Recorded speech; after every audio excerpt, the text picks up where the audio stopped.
तो आइए बुलेटिन में ओलंपिक से जुड़ी हुई खबर आपको बताते हैं। सबसे पहले ओलंपिक की मेजबानी के लिए भारत ने की दावेदारी। 2036 में मेजबानी के लिए भारत ने दावेदारी की।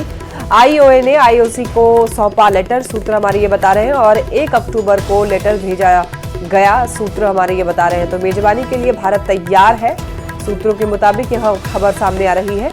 आईओ ने आईओसी को लेटर सौंपा है, सूत्र ऐसा बता रहे हैं, और 1 अक्टूबर को ही भेजा गया लेटर। तो आपको बता दें कि मेजबानी के लिए भारत देश तैयार है। सुप्रीम कोर्ट ने मदरसा एक्ट को बड़ी राहत दी है। सुप्रीम कोर्ट ने मदरसा एक्ट को मान्यता दे दी है और इसी के साथ सुप्रीम कोर्ट ने उत्तर प्रदेश मदरसा एक्ट की वैधता बरकरार रखी है। हाईकोर्ट का फैसला खारिज कर दिया गया है। बॉलीवुड अभिनेता सलमान खान को फिर से मिली लॉरेंस बिश्नोई के नाम की धमकी। पुलिस सूत्रों ने यह बताया कि मुंबई पुलिस की ट्रैफिक कंट्रोल सेल को लॉरेंस बिश्नोई के नाम से धमकी भरा मैसेज मिला है। ट्रैफिक कंट्रोल रूम को भेजे गए मैसेज में दावा किया गया है कि लॉरेंस बिश्नोई का भाई बोल रहा है और सलमान खान जिंदा रहना चाहते हैं तो उन्हें हमारे मंदिर में जाकर माफी मांगनी चाहिए या 5 करोड़ रुपए देने चाहिए। ऐसा न करने पर जान से मार देंगे। हमारी गैंग आज भी सक्रिय है।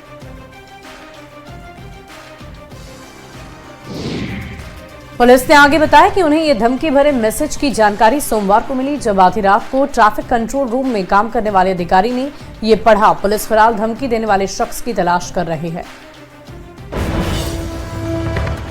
और एक बड़ी खबर है, निजी संपत्ति के बंटवारे पर सुप्रीम कोर्ट का बड़ा फैसला सामने आया है। आपको बता दें कि सीजेआई की अगुवाई वाली संवैधानिक पीठ का बहुमत से फैसला, हर निजी संपत्ति सामुदायिक संपत्ति नहीं है। सुप्रीम कोर्ट का ये कहना है, निजी संपत्ति को सामुदायिक संपत्ति नहीं कह सकते। सार्वजनिक हित में निजी संपत्ति की समीक्षा हो, सुप्रीम कोर्ट का ये फैसला है। तो ये बहुत बड़ा फैसला है निजी संपत्ति को लेकर के। निजी संपत्ति के बंटवारे पर सुप्रीम कोर्ट ने फैसला सुनाया है, जिसमें संवैधानिक पीठ का बहुमत से फैसला आया है। कनाडा में हिंदू मंदिर पर हमले को लेकर विदेश मंत्री एस जयशंकर ने ऑस्ट्रेलिया के कैनबेरा में बयान दिया। उन्होंने कहा कि हिंदू मंदिर पर हमला बेहद चिंताजनक है। उन्होंने कहा कि प्रधानमंत्री ने भी इस पर चिंता जाहिर की है। उन्होंने कहा कि इससे जान जा सकती है हम इस बारे में कितनी गहरी भावना रखते हैं।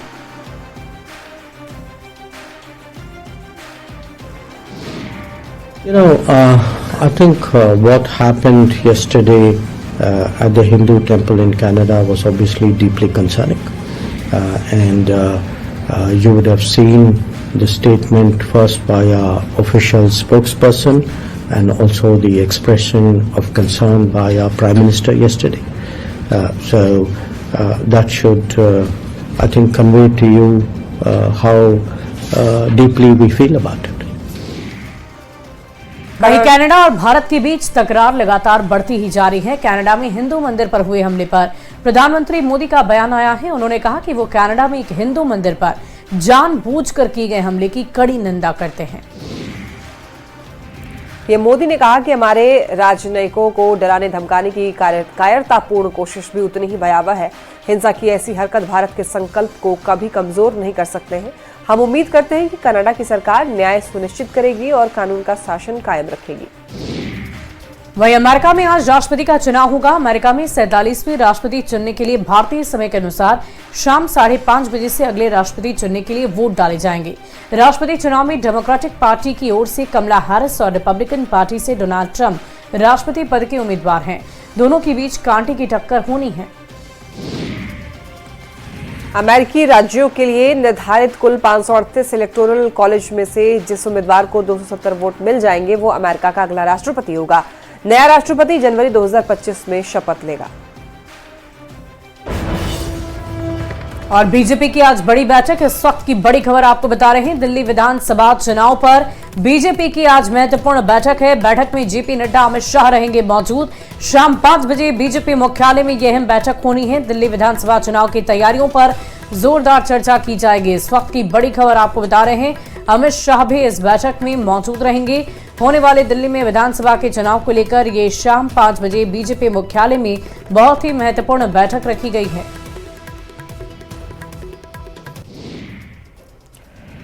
हजारीबाग में उत्तर प्रदेश के मुख्यमंत्री ने एक बार फिर दोहराया कि जाति में बटेंगे तो कटेंगे। सीएम योगी ने कांग्रेस पर निशाना साधा और कहा कि कांग्रेस 1947 से बांटने का ही काम करते आई है और इसीलिए एक रहिए, नेक रहिए। भाजपा को लाइए, एक रहिए और नेक रहिए। मैं तो बार बार कहता हूं, देश का इतिहास गवाह है, इस देश का इतिहास गवाह है, जब भी जाति के नाम पर, क्षेत्र के नाम पर, भाषा के नाम पर बंटे हैं तो निर्ममता से कटे भी हैं। हम बार बार इस बात को कहते हैं, जाति के नाम पर मत बंटिए। योगी आदित्यनाथ ने कोडरमा में एनडीए उम्मीदवार डॉक्टर नीरा यादव के लिए प्रचार प्रसार किया। यहां योगी आदित्यनाथ ने हेमंत सोरेन सरकार पर जमकर निशाना साधा और कहा कि एक औरंगजेब ने देश को लूटा और अब आलमगीर झारखंड को लूट रहा है।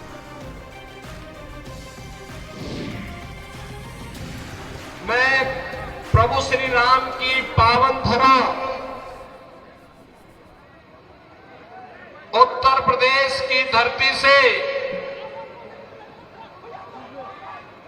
शहीदों की इस पावन धरा भगवान बिरसा मुंडा की पावन धरा को प्रणाम करने के लिए और आप सबसे निवेदन करने के लिए आज आपके बीच में यहां पर उपस्थित हुआ हूं। और गिरिराज सिंह ने छठ पर्व पर हिंदुओं से अपील की है, हिंदू दुकानदार से ही सामान ले, थूक जिहाद वालों से सामान नहीं ले। पवित्रता का पर्व है छठ, ऐसे में गिरिराज सिंह ने एक बड़ा बयान दिया। उन्होंने कहा कि थूक जिहाद वालों से सामान नहीं खरीदे, हिंदू दुकानदार से ही सामान खरीदने की अपील गिरिराज सिंह ने की। त्योहार है जहां पर शुद्धता का महत्व है, और जो थूक जिहाद करते उन पर क्या भरोसा। इसीलिए कहा कि छठ में जो छठ व्रती के परिवार हैं वो छठ को मानने वालों के यहां से ही लें, शुद्धता के लिए, न कि थूक जिहाद वालों से। मुसलमान अगर बेचेंगे सामान छठ का और उससे लोग खरीदते हैं तो क्या अशुद्ध हो जाएंगे? अब थूक जिहाद करते हैं तो कैसे अशुद्ध होगा कि नहीं होगा। और एक बार नहीं, कई जगह, सैकड़ों जगह उजागर हुआ है, भरोसा टूट गया है। आरजेडी प्रवक्ता मृत्युंजय तिवारी जी हमारे साथ जुड़ रहे हैं, आरजेडी प्रवक्ता हैं। मृत्युंजय जी, स्वागत है आपका न्यूज 18 पर। देखिए, गिरिराज सिंह ने कहा है कि हिंदू दुकानदार से ही सामान लें, चूंकि छठ का पर्व जो है बेहद पवित्र पर्व माना जाता है। क्या कहना चाहेंगे आप इनके ऐसे बयान पर? ये सब बेकार की बातें हैं, ये सब बकवास की बातें हैं। अब इस तरह से अगर जहर घोला जाएगा समाज में, नफरत बांटा जाएगा, ये जो हिंदुस्तान कहा जाता है, सारे जहां से अच्छा हिंदुस्तान हमारा, इसलिए कहा जाता है कि सभी धर्म के लोग आपसी प्रेम, शांति, सद्भाव, भाईचारा, मिल्लत के साथ रहते हैं। एक दूसरे के पर्व त्योहारों में सभी धर्मों के लोग मदद करते हैं। अब जो वस्त्र हम पहनते हैं वो कहाँ से सिलाई करते हैं, जो चूल्हा बनाते हैं वो कौन होते हैं। अब ऐसे कई उदाहरण। अब इतना दिन तक जो देश में ये छठ जैसे लोक आस्था का महापर्व जो मनाया जाता था, वो तब सब लोग अशुद्ध कर रहे थे जी। ये सब देखिए, ऐसी बातों से सिर्फ समाज को तोड़ने से, समाज को बांटने से किसी का भला नहीं होगा। ठीक है मृत्युंजय जी, आप बने रहिए। रामसागर जी भी हमारे साथ जुड़ रहे हैं, बीजेपी प्रवक्ता हैं। रामसागर जी, आपसे ये जानना चाहेंगे कि देखिए, गिरिराज सिंह ने एक बयान दिया छठ पर्व को लेकर के। उन्होंने कहा है कि हिंदुओं से अपील की है उन्होंने कि जो हिंदू दुकानदार हैं उनसे ही सामान खरीदें, यानी कि मुस्लिमों से सामान ना खरीदें। तो क्या आपको लगता है कि इस तरीके की बातें जो है वो करनी चाहिए एक नेता को, एक मंत्री को? अब मैं पहले भी मृत्युंजय जी को मैं सुन रहा था जी। पहले अपवित्रता नहीं होती थी तो नहीं अपील लोग कर रहे थे। अभी उस तरह की बातें आई है तो मन में एक शंका पैदा होता है कि अपवित्र तो कहीं नहीं है, तो उससे सावधानी बरतने की बात है। अगर इस तरह का इनके मन में भी भाव, चूंकि देखिए ये जो पर्व है छठ वाला पर्व, ये बहुत ही पवित्रता के लिए जाना जाता है और उसमें प्रिकॉशन लोग अपनाते हैं। घर के अंदर भी अभी गिरिडीह का ही एक मामला आया था, अपने घर के सास को वो गंदा कर देती थी तो उनको जाकर के खेत के तरफ उनको डाल दिया है। तो अमानवीय थोड़ा सा लगता है, लेकिन पवित्रता के डर से कि कहीं मेरा पर्व खंडित ना हो जाए, इस तरह का काम लोग करते हैं। तो पवित्रता लेकिन रामसागर जी, क्या आपको नहीं लगता कि इस तरह के बयान से समाज को बांटने की कोशिश की जा रही है? क्योंकि साफ शब्दों में ये कहना कि हिंदुओं से ही सामान खरीदें, क्या ये सही है? नहीं, देखिए, खंडित करने वाला बात तो कोई ये है नहीं। पवित्रता की बात करनी है कि पवित्रता बरकरार रहे। और जब जाते हैं बाजार में तो बहुत सारा सामान सब वर्ग के लोगों से खरीद करके लाते हैं लोग। वहाँ अपना जानते हैं कि हाँ यहाँ पवित्रता से होता है, तो वहाँ लोग जाते ही हैं। जी, मृत्युंजय जी से मैं पूछना चाहूंगी, लेकिन अभी कुछ जिहाद का मामला आप ही लोगों का चैनल चलाते रहते हैं, आप इतना चैनल पर हल्का देखता मत है कर तो लोगों के मन में एक भाव इतना आता है है, कि कोई तो भाव पवित्र कर देगा, ये छठ होना मैया नहीं हमको चाहिए। माफ कर देगी। जानते हैं कि कितना बड़ा छठ महापर्व है, और इस तरह की बात करना ऐसे महापर्व में ये क्या मानसिकता दिखाती है? लेकिन मृत्युंजय जी देखिए, कई बार ऐसी वीडियोस जो है वो वायरल होते हैं और उसमें देखा गया है कि कोई थूक से जो है वो सब पहले थूक लगाया जाता है, या कई ऐसी आपत्तिजनक वीडियो भी वायरल होते हैं। तो ऐसे में शंका जाहिर तौर पर पैदा होता है लोगों के मन में। सभी धर्मों में आतंकी होते हैं, सभी धर्म, ऐसे लोगों का कोई जात धर्म नहीं होता है। लेकिन बहुत सारे हमारे मुस्लिम भाई छठ पर्व हो चाहे दशहरा हो, इसमें देखिए बहुत ही भक्ति के साथ, भाव के साथ, शुद्धता के साथ, पवित्रता के साथ सहयोग करते हैं। यही ना हमारी खूबसूरती है, हमारी संस्कृति है, हमारी सभ्यता है। जो ऐसा करता है उसको सजा भी मिलता है, ऊपर वाला भगवान भी सजा देते हैं, नीचे वाला कानून भी देता है।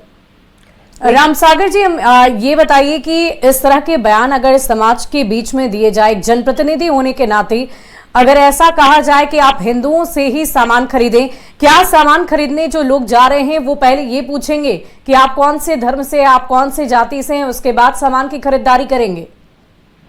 अब देखिए, मैं पेशे से डॉक्टर हूँ, मैं तो हर एक धर्म के लोगों का ट्रीटमेंट करता हूँ, सब लोगों को समान रूप से देखता हूँ। और जो संघ विचारधारा है वो सारे लोगों को हिंदू ओरिजिन ही मान करके लोग चलते हैं। संघ के जो रहे हैं, मोहन भागवत जी अनेकों बार बोले हैं, और जहाँ पवित्रता है वहां से लेने की बात में कोई दिक्कत नहीं है। हाँ, जो लोग अपवित्र कर रहे हैं तो सावधानी बरतना ही चाहिए। मृत्युंजय जी भी बरतेंगे, मैं भी बरतूंगा, आप भी बरतेंगी। इस तरह का लोग आ गए हैं समाज में, इस तरह की बातें हो गई है, तो उससे बचने की बात कर रहे हैं, लेकिन समाज को बचने का बात है। चलिए, बहुत बहुत शुक्रिया आप दोनों का हमारे साथ जुड़ने के लिए, तमाम बातचीत के लिए। तो आप आरजेडी प्रवक्ता और बीजेपी प्रवक्ता दोनों की ही बातों को सुन रहे थे, और गिरिराज सिंह के इस बयान को लेकर लगातार सियासी घमासान भी मचा हुआ है। गिरिराज सिंह ने क्या कुछ कहा है, एक बार वो बयान आपको फिर से सुनवाते हैं। ऐसा त्योहार है जहां पर शुद्धता का महत्व है, और जो थूक जिहाद करते उन पर क्या भरोसा। इसीलिए कहा कि छठ में जो छठ व्रती के परिवार हैं वो छठ को मानने वालों के यहाँ से ही लें, शुद्धता के लिए, न कि थूक जिहाद वालों से। मुसलमान अगर बेचेंगे सामान छठ का और उससे लोग खरीदते हैं तो क्या अशुद्ध हो जाएंगे? अब थूक जिहाद करते हैं तो कैसे अशुद्ध होगा कि नहीं होगा? और एक बार नहीं, कई जगह, सैकड़ों जगह उजागर हुआ है, भरोसा टूट गया है। और छठ का पर्व बिना शारदा सिन्हा के गीतों के अधूरा सा लगता है, लेकिन वही शारदा सिन्हा आज बीमार चल रही है। दिल्ली एम्स में उनका इलाज चल रहा है। बिहार कोकिला शारदा सिन्हा दिल्ली एम्स में इलाजरत हैं, भर्ती हैं। पीएम मोदी ने उनकी बेटी अंशुमन को फोन कर हालचाल जाना और मजबूती से इलाज कराने की बात भी की है। और देखिए, इसी बीच शारदा सिन्हा की बेटी अंशुमन सिन्हा ने लोगों से अपील की है कि शारदा सिन्हा पर गलत खबर न चलाएं। वो एम्स में इलाज करा रही हैं और हम भी उम्मीद करते हैं कि शारदा सिन्हा बहुत जल्दी स्वस्थ होकर के हमारे बीच आएंगी और फिर हम उनके गाए हुए छठ गीत गुनगुनाएंगे। भागलपुर में लोक गायिका शारदा सिन्हा के शीघ्र स्वस्थ होने को लेकर प्रार्थनाओं का दौर जारी है। मंदिर पहुंचकर लोग भगवान से शारदा सिन्हा के लिए मंगल कामना करने में जुटे हुए हैं। तो आपको बता दें कि घंटाघर चौक स्थित प्रसिद्ध संकट मोचन दरबार में श्रद्धालु हनुमान चालीसा का पाठ कर रहे हैं और बजरंग बली से संकट हरने की प्रार्थना कर रहे हैं। ग्रेटर नोएडा में लापरवाही का एक मामला सामने आया। एक बच्चा वैन की ड्राइविंग सीट पर बैठा हुआ नजर आया। ड्राइविंग सीट पर बैठा बच्चा स्कूल ड्रेस में है। वैन में पीछे स्कूल के बच्चे भी बैठे हुए हैं। वैन भी निजी स्कूल की ही बताई जा रही है। राहगीर ने नाबालिग बच्चे से वैन चलवाने का विरोध किया तो ड्राइविंग सीट के पास वाली सीट पर बैठा शख्स बहस करने लगा और खुद को सही साबित करने के लिए दलीलें देता हुआ दिखा। लेकिन नाबालिग बच्चे से स्कूल वैन चलवाने का ये जो मामला है बेहद गंभीर है। यह करतूत किसी बड़े हादसे का सबब बन सकती है। कानपुर में युवती ने प्रेम जाल में फंसाकर रेप का आरोप लगाया है। मुस्लिम युवक इश्तियाक पर रेप का आरोप लगाते हुए कल्याणपुर थाने में तहरीर दी, जिसके बाद पुलिस ने एफआईआर दर्ज कर ली है। आरोपी इश्तियाक हॉस्पिटल का पार्टनर बताया जा रहा है। दिल्ली में कल हुई ताबड़तोड़ फायरिंग मामले में गोगी गैंग का नाम सामने आ रहा है। लॉरेंस बिश्नोई गैंग का साथी है गोगी गैंग। दिल्ली में कल 2 जगह नागलोई और अलीपुर इलाके में फायरिंग की गई। आपको बता दें कि नागलोई इलाके में रंगदारी के लिए गोगी गैंग ने विदेशी नंबर से फोन पर धमकी भी दी थी। गैंगस्टरों ने 5 करोड़ की अवैध वसूली मांगी। पुलिस के अनुसार शिकायतकर्ता अपनी दुकान पर मौजूद था और तभी 3 नकाबपोश बदमाश उसकी दुकान पर आए और हवाई फायरिंग करनी शुरू कर दी। बदमाशों ने हवा में कई राउंड गोलियां चलाई। नांगलोई में फर्नीचर की दुकान पर गोलीबारी करने वाले ने वहां एक पर्चा भी छोड़ा। पर्ची पर गोगी गैंग फैजे भाई योगेश दहिया मॉन्टी मान का नाम लिखा हुआ था। जिस शख्स ने विदेश से फोन कॉल किया उसने अपना नाम मॉन्टी मान बताया। पुलिस ने मामले की तहकीकात फिलहाल शुरू कर दी है। आरोपियों की तलाश में जुटे हुए हैं।